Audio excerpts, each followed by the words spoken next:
আসসালামু আলাইকুম। আশা করছি যে যার অবস্থান থেকে সুস্থ ভালো আছেন। আলহামদুলিল্লাহ আমরাও বেশ ভালো আছি।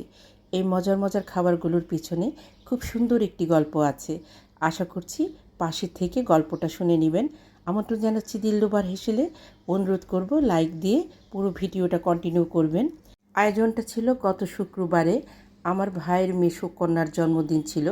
সেপ্টেম্বর এবং অক্টোবর মাসে আমাদের পরিবারে বেশ কিছু আনন্দের মুহূর্ত আছে যেগুলোকে আমরা খুব সুন্দরভাবে উপভোগ করি এবং একে অপরের মাঝে শেয়ার করি।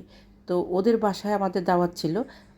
আমি বিগত কয়েকটা ব্লগে বলে এসেছি আমি অসুস্থ, আমি তো যেতে পারবো না। সেই জন্য ওরা কি করেছে, সমস্ত বাজার করে আমার বাসায় চলে এসেছে এবং আমার বাসায় এসে ওরা রান্না করেছে। এখানে যতগুলো রান্না আছে তার কোনোটাই আমি করিনি বা কোনো রেসিপি সেভাবে শেয়ার করব না। শুধু একটা রেসিপি আপনাদের সঙ্গে আংশিকভাবে শেয়ার করব।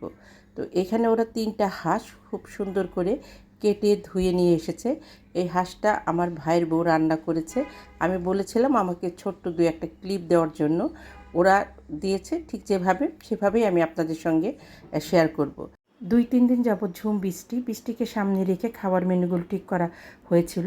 এখানে 1 বাটি পেঁয়াজ বাটা, তার থেকে একটু ছোটো বাটি ফিরনির বাটির 1 বাটি আদা বাটা, 1 বাটি রসুন বাটা, হাঁসের রসুনের পরিমাণটা বেশি দিলে ভালো লাগে, এবং 1 বাটি পেঁয়াজ বাটা। 1 কেজির মতো বগুড়ার আলু নেওয়া হয়েছিল, কিছু রেখে দেওয়া হয়েছে।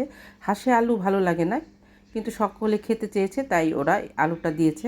আলুটাকে তেলে লবণ এবং খুব সামান্য হলুদ দিয়ে ভেজে নিয়েছে। আমার যে সকল বন্ধুরা দিলরুবার হেসেলকে সাবস্ক্রাইব করে পাশে আছেন তাদেরকে অসংখ্য ধন্যবাদ। আর যে সকল বন্ধুরা আমার রেসিপিগুলো দেখছেন এখনও সাবস্ক্রাইব করেননি, প্লিজ দেখতে দেখতে সাবস্ক্রাইব করে দিবেন। সেই সাথে আপনার মূল্যবান লাইকটা দিতে ভুলবেন না। এখানে পরিমাণ মতো তেজপাতা, এলাচি, দারচিনি, লবঙ্গ এবং গোলমরিচ দিয়ে নিয়েছে।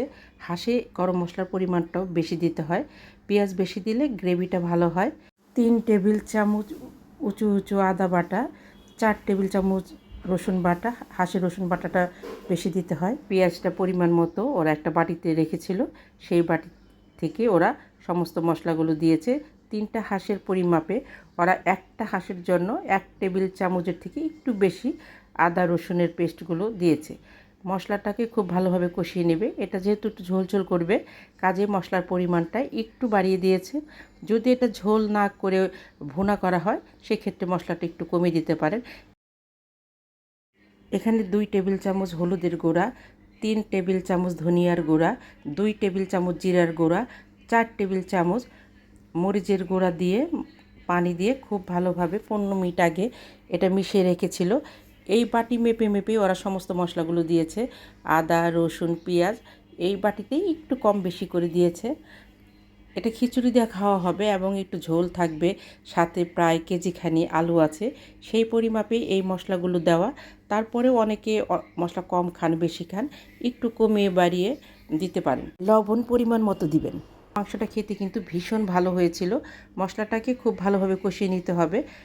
মশলার বাটিটা ধুয়ে প্রায় 1 বাটি পানি দিয়ে মশলাটাকে খুব ভালোভাবে কষিয়ে নিয়েছে। দেশ দেশের বাইরে দূর দূরান্ত থেকে যে সকল দাদা দিদি ভাই বোন বন্ধু, সেই সাথে আমার সাধারণ দর্শক বন্ধু যারা আছেন আমার রেসিপিগুলো দেখে অনেক সুন্দর সুন্দর কমেন্ট করছেন, আমি তাদের প্রতি ভীষণভাবে কৃতজ্ঞ।